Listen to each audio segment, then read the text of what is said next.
Hello and welcome. I am so excited to be here with Megan Stockton, author of several books that we are going to talk about. Megan, welcome. Thank you so much for doing this. Well, thank you for having me. Yeah, I thought it was a great idea. So Tiffany from the Books of Horror Facebook group suggested to me that we do some interviews with indie female authors because we feel like it's a genre that is mainly male dominated. So we thought it would be important to kind of highlight the female authors, which we'll talk about a little bit later because there's definitely a question that's going to come up at some point.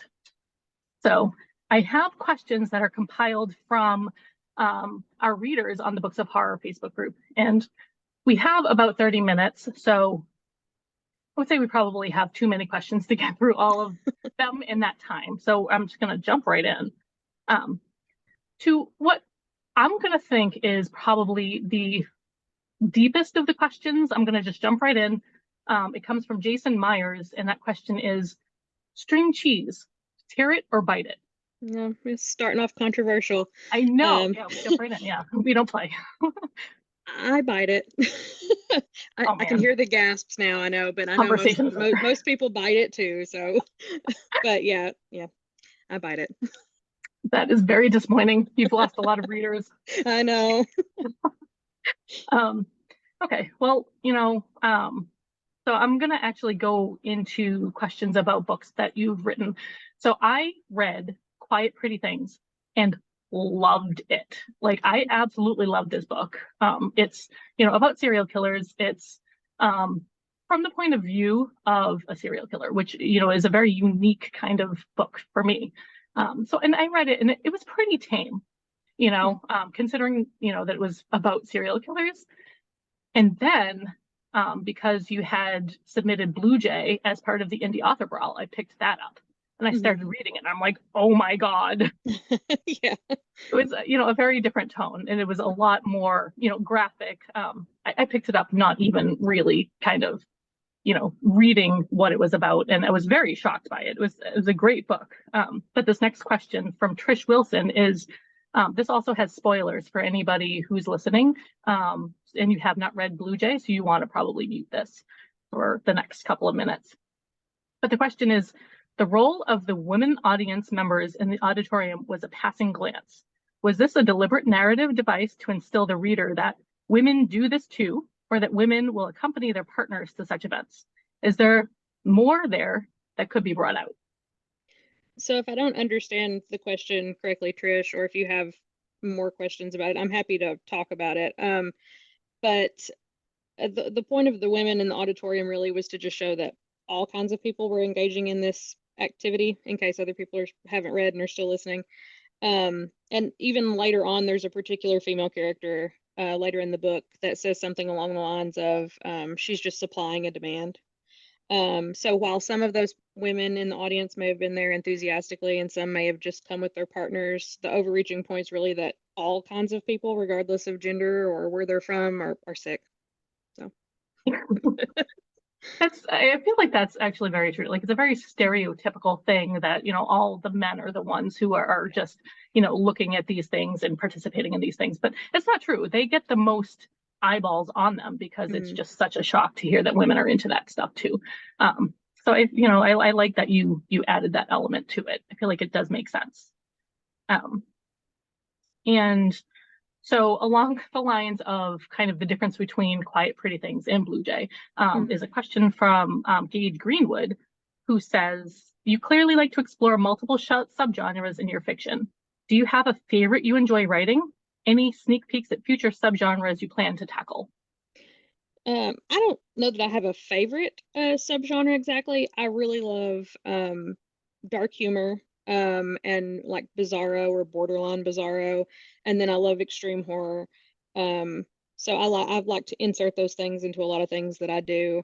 But as far as things that are coming up in my pipeline right now, in no particular order, I have space horror, splatter western, haunted house, bizarro, another crime novel that's actually a spin-off of Quite Pretty Things, and then another Okay. extreme horror novella. And in a perfect world, I would have all of those done this year, but last I checked, it's not perfect. So gonna say that's a lot of things to have done in 1 year. That's an Yeah. Well, impressive some of list them are of. partially completed, so it's not like I started them all January 1st or anything, but that's my plan. And at least two of those are, I think, going to be novellas. So we'll see what I get done with. Wow, you are very, very, adventurous, ambitious. I I I love to write, but there's no way in a million years that I would ever have something published because it's just so overwhelming to me to have it. Oh, Um, a lot of the questions are actually about that. So I'm excited to talk to you about that kind of, coming up. But for right now, the next question is from Stephanie Duncan. It says, you once said that you wrote ethic while you were in college. Was it part of a class or was it something that you always wanted to do? there's actually a story to this one, so bear with me for just a second. I went to college and got a bachelor's degree in veterinary technology, or I went for a bachelor's degree in veterinary technology, and I had an elective open. And I had taken writing classes before. My accent slipped out there. You're Writing very southern classes. today. Yeah, I know. I'd taken those classes before, and I feel like you can't teach someone to do those things. You need to foster the styles that they have. So it never jived with me, but I took this class, and the teacher's name was Darnell Arnault, and I loved her. And we were supposed to try to write a novel or novella in the class. It was a fiction writing class. And we had to meet with her one-on-one and give her some ideas that we had, and she would help us pick one. Basically, she would pick the one she wanted us to write. Oh, well. And an ethics plot was one of them, and she didn't even, it was the first one I read, and she didn't even let me go on. She's like, that's the one I want you to do. And so the fact that she was excited about it was very helpful. So the version of ethic that I wrote for that class, though, was probably twice as long as the book that I published. But I kind of had it beat in my head, like tighten it, tighten it, tighten it. And now I wish I hadn't. So I'm gonna try to do like a second edition or like an author's preferred edition eventually. Oh, thanks. But so I wrote it for that class, but it wasn't like an assigned topic or an assignment. It was just try to complete a book, basically. So we would have writing time during the class period, and then at the end we turned it in, and she graded us by certain criteria, basically. I read ethic too, so I read that in between Quiet Pretty Things and Blue Jay. Yeah. And I thought it was a fascinating subject, honestly. Like what would happen, because there's such a push to get homeless people off the streets, but like nobody really wants to house them. You know what I mean? Yeah. So it would be really an interesting concept. What would happen if they were actually being sold like this, or kind of rehabilitated, or like illegally sold. Right. But the fact that you wrote that in college, like I'm very impressed by that, because I wrote some things in college and they were not Oh. not quite that level of a decent. Anyway, so our next question is from Sally Felice. I hope that I'm pronouncing that right. Her question is, what was the inspiration or story behind Bad Luck Cat? I love the vibe and art. It's actually not super exciting.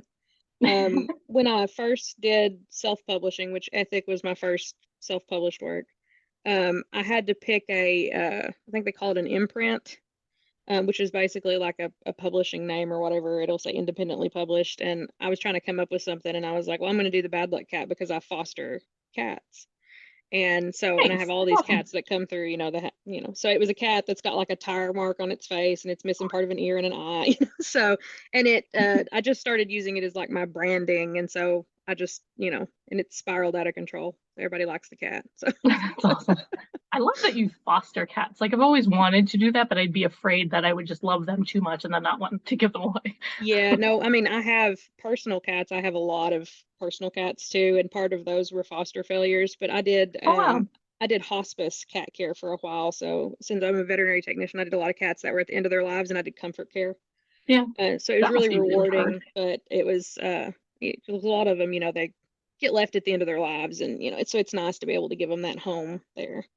I love that so much. I'm definitely a cat person. Me too. I have one very mean cat. She might come to visit us, but she's if I invited any other cats into this house, she would murder them. Well, that's all right. They don't have a chance. Okay, let's see. So this next question is from Dagan Leg Boyd.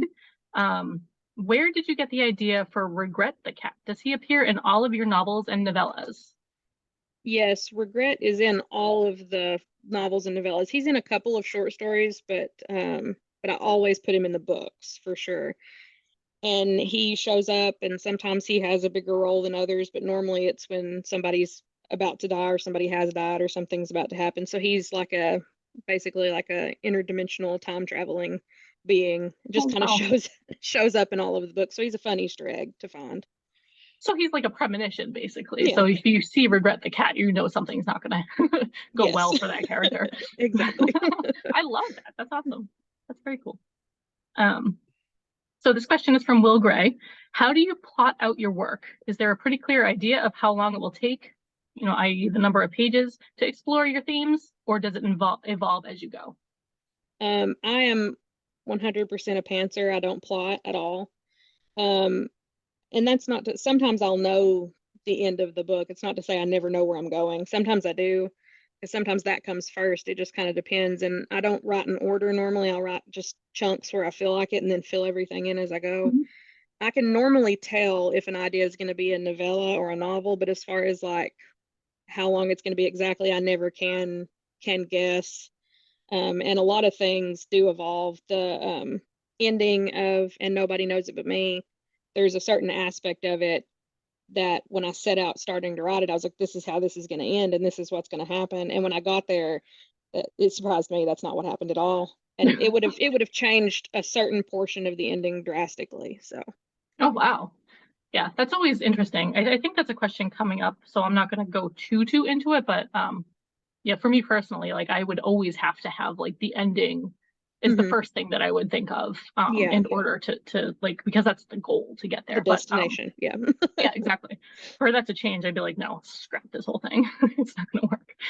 Um, okay, so this next question is Kate Emerson. How do you balance your time to write or do errands, etc.? Do events or people spark your base ideas for a book? So I guess that's two separate questions. So how do you balance your time would be the first question. Not well. Like I'm a zombie of a person, really. I do work a full-time job. I have two children that are both under the age of 10, Oh, wow. and we live on a farm. So it's a constant struggle, and not everybody, it's not that people aren't supportive, but not everybody gets what it takes to like engage in writing and then, go through the process. And then, so that's a struggle. I just try to make time every day, if it's 5 or 10 minutes or whatever, to Mhm. just sit down and write a little bit to give Yep. myself that time. I don't have to, I don't try to tell myself to be accomplished today, I had to write 2,000 words or whatever. It's just if I did anything, I consider it a win. So, Yeah. Like it's interesting that you say 10 or 15 minutes because like I think most people can out of their busy schedules find 10 yeah, or you can 15 find a minutes. little bit of time. Yeah. Yeah. Like I have it in my head that okay, like I have to dedicate at least an hour to sit down and Yeah. write. And if I don't have that hour, then it just doesn't get done. So Yeah. that And I think actually that's makes me feel counterproductive. Yeah, there's a yeah. lot of people that and there's a lot of like writing courses and stuff where they're like, your goal today should be 2,000 words or, write for 45 minutes. But in real life, most of us don't have that luxury. So if you're putting anything to paper, I would consider that, give yourself a pat on the back, because I think that that's a success for the day. I like that. That's if you don't take anything else away from this, like I feel like you should take that. Like any aspiring writers. Um, so I think the next question is any tips for new writers. So that kind of like plays into that. Yeah, that kind of would go right Sorry, into this that. is from Travis Mitchell is the one who asked Okay. this question. The first thing is, of course, there are normally people in your lives, other people. Uh, don't let them treat writing like it's a dirty habit. There's a lot of people who, like I said earlier, they don't understand, and that's okay. They don't have to get it. They don't have to understand. That's fine. As long as they're respecting, your time and that you need a little bit of time to do this or whatever, that's fine. And then the other thing, of course, I would tell people to embrace their weird. You know, like don't try to fit your stories into a box, whether that's like your genre or your societal expectations or community standards or whatever. You write what you want, how you want to write it, whatever. Don't write for an audience. Let your people find you, because they will. I feel like formula writing is dead. If you try to be like, oh, this is a horror novel, it needs this and this, you're putting yourself into a box and you're not getting to shine through your work. you know Two of my favorite indie authors that totally embrace their weird are Kelvin V.A. Allison and Gage Greenwood. Mhm. They're unapologetically themselves in everything that they write, and I love it. And I feel like everybody should do that. You're just going to stress yourself out trying to meet everybody else's expectations. So if you write for you first and you write the way you want to write it, your people will find you, I promise. I love that. So I've read, both of the Winter's Myths Hmm. books from Gage, and they are so unique. And I love that Yes. because I'm part of all these writers groups on Facebook, and they're like, "Oh, here is the formula you should be following. Introduce your Yeah. characters, introduce the role." Well, I'm like, "Oh my God, right? Okay, so what are my characters like?" That's like the first thing that I do, like following the formula. But like, Yeah. if everybody writes that way, then it's so hard to get people to read your books because all of the books follow that same formula. Don't Exactly. have a Yeah. twist 3/4 of the way. Like, Yeah. it's, I think kind of ridiculous. So I like that you said that. And then you found, a lot of success doing that. So it's Hmm. um nice for me personally. I'm a little selfish when we're talking about this because I'm taking all of your advice Oh, no, and no, it's all good. okay, let's see. Um so I lost my place. Okay, so this question is from MJ Mars, who is another author in the group. She says, I'd love to know if you have any tips for battling imposter syndrome. I know so many of us have it, so I'd love to hear the times you have experienced it. If you do, it says you shouldn't, of course, because you're amazing. And any steps you actively take to overcome it mentally. I have imposter syndrome all the time. Um, but I will say, just for the horror community, which I guess that's applicable because that's where we are right now here, Books of Horror. Mhm. Um, this community is incredibly accepting. Like it's amazing. I went to AuthorCon like 2 weeks ago, I guess it was, and I had extreme imposter syndrome the moment we pulled up in the parking lot. I'm like, why am I here? Oh, no. But everybody's awesome. The readers, the reviewers, the other authors, everybody's great. And if you're writing, you're a writer. It doesn't matter what Mhm. anybody tells you. Write whatever you want. Don't care what it is. If you're writing it, you are a writer, and somebody will read it. I will read it. Send it to me. It's there are people out there that want to see you succeed, and surround yourself with those people, and you're already in a good place right now. Yeah. Like this is a great group. So, Absolutely. I agree. So I'm in a lot of really great, book groups on Facebook, but none of them encourage authors to really share their work and to mhm. grow like Books of Yeah, Horror does. Like yeah. there are events and contests and everything to make sure that our indie authors are seen. And Hmm. it's become my absolute favorite group of Oh all yeah, time absolutely. because of that. And like Yeah. there are things that I never in a million years would have read. Like I have a bunch of books on my shelf. Like I don't know if you can see any of them. Most of them are very popular books because Hmm. that's what I used to read. And Yeah. now I almost exclusively read like indie books from Oh the yeah. Books of Horror, which I think Yeah, is it's a awesome. great group. Yeah, it's awesome. Okay, so I'm going to take actually a second. So you mentioned AuthorCon, Hmm. which is fantastic.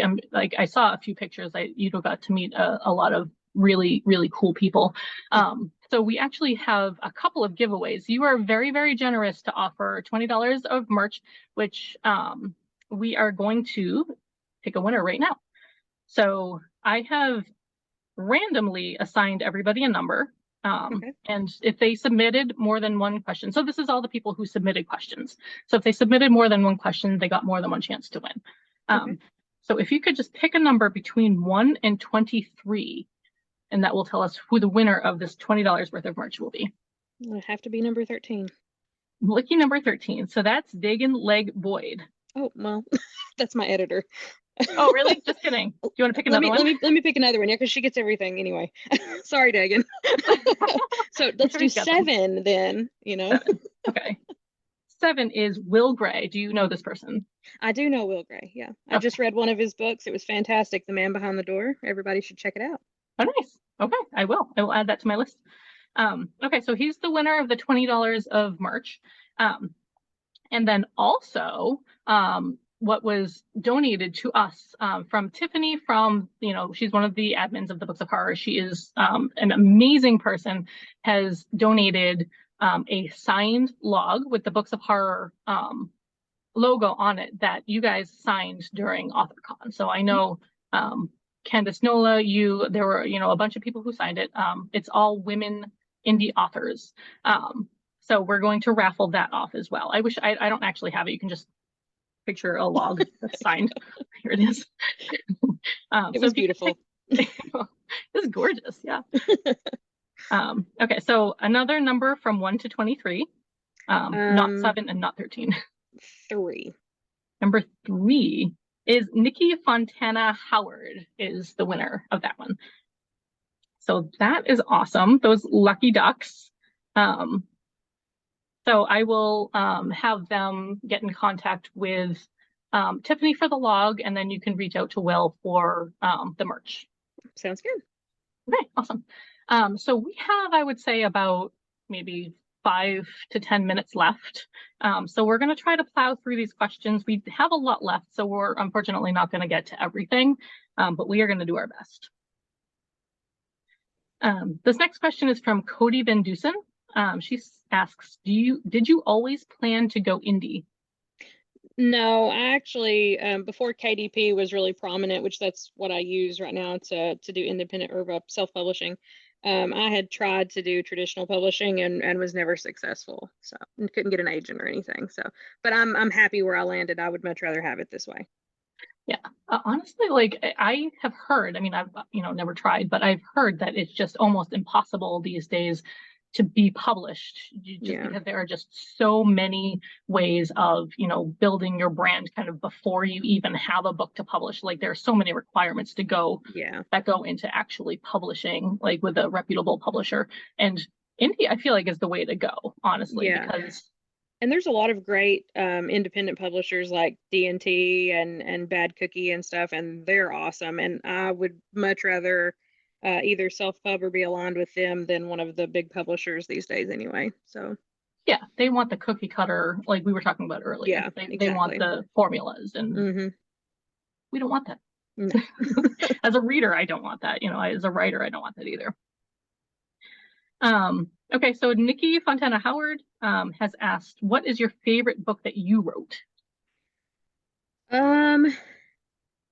I don't know. That's like picking my children, kind of. But I wish more people would read Quiet Pretty Things. It's like my least read book. Yeah, and I wish it is. I wish more people would read it and check it out. I think it's just hard to stand out with like crime fiction, and people think it's going to be like procedural, but it's character driven, just like everything I write. So yeah, it's just hard to get people to pick it up. I loved it. I honestly, like, if anybody is watching this, please pick up this book.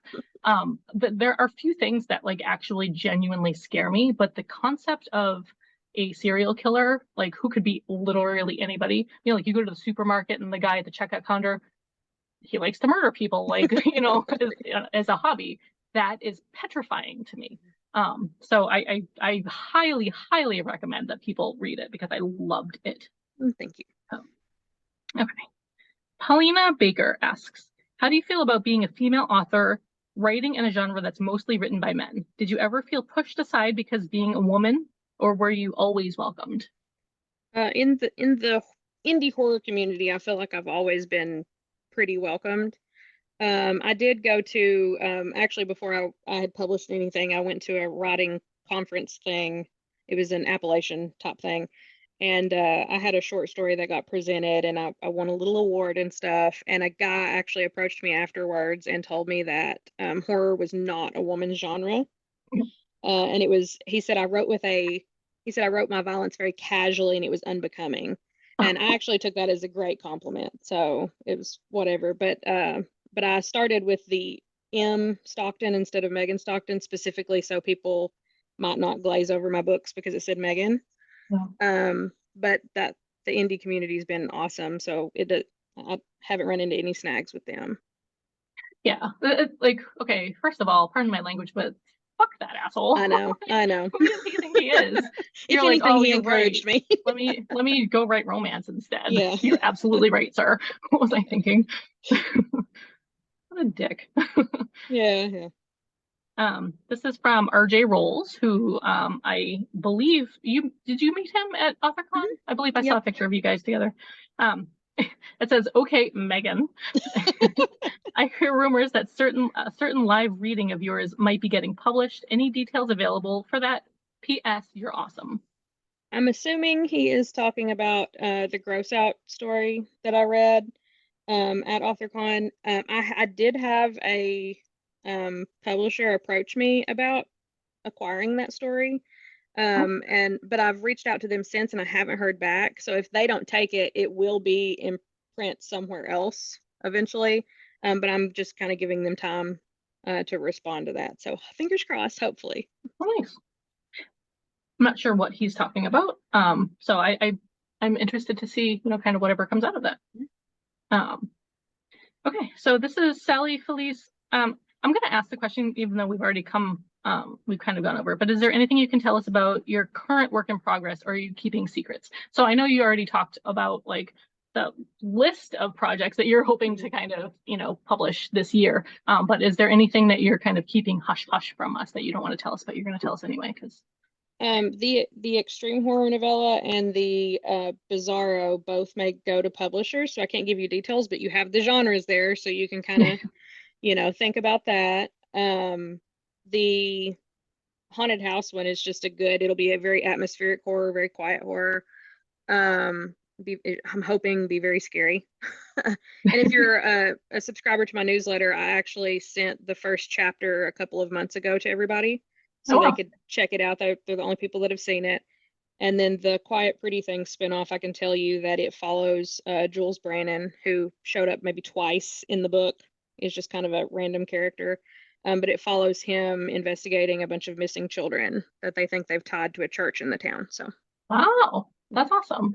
So how do people sign up for your newsletter? they can go to meganstocktonbooks.com and it prompts you when you get there. You just type in your email address. I just send a newsletter out every once in a while, so it's not like you're getting one all the time. Yep. But I do giveaways in the newsletter, and then I'll occasionally let people have sneak peeks at, books that are coming out or stuff I'm writing or whatever. Awesome. I will definitely sign up for that. I didn't know that you did that. That's very cool. Um, okay. So Paulina Baker asks, what does your ordinary working day look like? I actually work from home now. I've worked from home a little over a year. I clock on to work at 6 o'clock and I work until like 2:30-ish. And then I try to squeeze in writing in the evening. Usually if my kids go to like jujitsu every Monday, Wednesday, Friday, I write while they're there. So I get my most writing done on those days. Nice. Because I'll write while they're doing that. Otherwise, I write late at night after people have gone to bed or on the weekends. The fact that you're awake late at night after, clocking in at 6 a.m. is very impressive to me. I am I'm not an a early morning bird, person but I'm in either. bed by 9. Oh, no. That's okay. So we definitely don't have a ton of time left. I didn't actually set my timer, so I'm not sure how much time we have left, but maybe one or two more questions, I would say. So this is from Christina Lee. What are some of your favorite books that you've read? Oh, that's hard. Gosh, I really don't know. One of my favorite books of all time is No Country for Old Men. And I also like The Road. Those are both by Cormac McCarthy. Um, I'm not going to name any indie books because there is a huge list, and I would forget. I have a favorite from every author. That would be really, really difficult. Um, and I like Heart Shaped Box by Joe Hill. John Dies at the End. Um, and Hold the Dark. Those are probably my favorites. Nice. So I don't recognize a lot of those. Are they mainly horror, or do you read other genres as well? I read. Those are all horror novels. Everyone. Well, I guess the Cormac McCarthy aren't. No Country for Old Men's not really. And then The Road is dystopian. Okay. Hold the Dark is quiet horror, in my opinion. And then Heart Shaped Box by Joe Hill is horror. John Dies at the End is cosmic horror, but it's hilarious. Like it's funny. It's like one of my comfort reads. So yeah, but I read fantasy, I read science fiction, horror, just general literature. I read about everything. Honestly, I read smut, Nice. just everything. That is, yeah, I like all kinds, as Mhm. you can see from my my shelf. But I feel like you need, like for me personally, I can't just read horror because I Yeah, will go insane. You know, yeah. it's just I like too everything. much for me. But yeah, exactly. You know, like you have to keep your options open, I feel like. Um, okay, so we actually got 10 minutes left. So Oh, for anybody watching, I am too cheap to have, you know, the Zoom that will be unlimited. So we really only had 40 minutes, but so maybe we can have a few more questions than one or two. If that's okay with you. oh yeah, absolutely. All right. Okay, so Stephanie Duncan asks, do you have any dream projects or dream collaborations? Um, Collaborations are hard for me. I did my first collaboration this past year with Joshua McMillan. We did kind of our version of John Carpenter's Halloween. And we have a part two that we're working on, hopefully to get out later this year. And he's been great to work with. Like he is an absolute dream. He puts up with all my shenanigans and the fact that I'm really flighty. So it's been great, but I'm very hesitant to do collaborations in general. I think it's because I'm self-conscious. Like I don't want to disappoint anybody, you know, like, Yeah. and then working that closely, intimately with somebody, you know. I'm working on a collaboration with Kelvin, somebody I had mentioned earlier, and he's been great to work with too. There, I can think of a couple of people that I won't say that I would love to collaborate with, but I don't know that even if they asked, I don't know if I could agree to it. So, but as far as like dream projects, I'm already like living the dream. Like I'm writing all the stuff I want to write. If I think about it, I write it down and just add it to the slate. So. Oh, nice. So Stephen King is probably not on your list of people to collaborate with. Oh, no, not at this point, I guess. Not yet. Um, okay. Oh, I lost my place again. Okay, so Nikki Fontana Howard asks, will your gross out story be in print sometime in the, oh, so we actually talked about that already. Um, okay, so the question is hopefully. Hopefully, yeah. Um, okay, so Nikki also asks, what character of yours has the most you in them? There are a lot of characters that have little bits of me in them, but I don't feel like any of them are uh like really close to me or anything. Um, so not one that I can think of, but I'll occasionally put like one of my quirks or something I like or something I've done into a little bit of most of them, honestly. Okay. So Blue Jay was not autobiographical, so No, that's no, good to no. know. I mean, some of it might have been. I mean, Based on a true story. Um, Dagan like Boyd asks, how has your writing style evolved over the years? um, well, like I said, when I was in college, I was a very lengthy writer, or I guess like before that, like I was long-winded. And I feel like some of my stuff is still kind of like purple prosy, you know, like it. But they're all about like trim it down, trim it down, trim it down when you take a class or something. And so I got to where I felt like I trimmed too much. And the last thing I want to do is write an essay for everyone to read. And so I kind of came back out of my shell when I published Ethic. It was kind of an experiment. And now I feel like I'm in a really comfortable place. I've got just enough description for the most part, but I also try not to ramble on. And I'm hoping that I'm improving with everything I write. So hopefully it's just up from here. Yeah, Hope so. I feel like that's definitely a challenge. I mean, I haven't written a ton of stuff, but it's hard, you know, to go from and then this happened, and then this happened, Mhm. and then this happened to, you know, like being like, oh, and the blowy trees was blowing Yeah. the blowy wind and the Yes. green bluiness of, you know, like it's definitely a challenge kind of Mhm. finding because either way you're gonna lose readers who are like, what Yeah. is this nonsense? I'm not reading this. Yeah.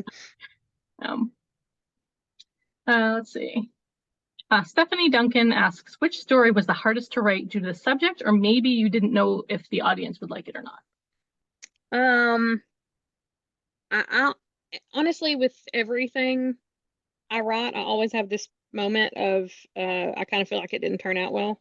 Like always, every time. It always, I mean, it's just part of it.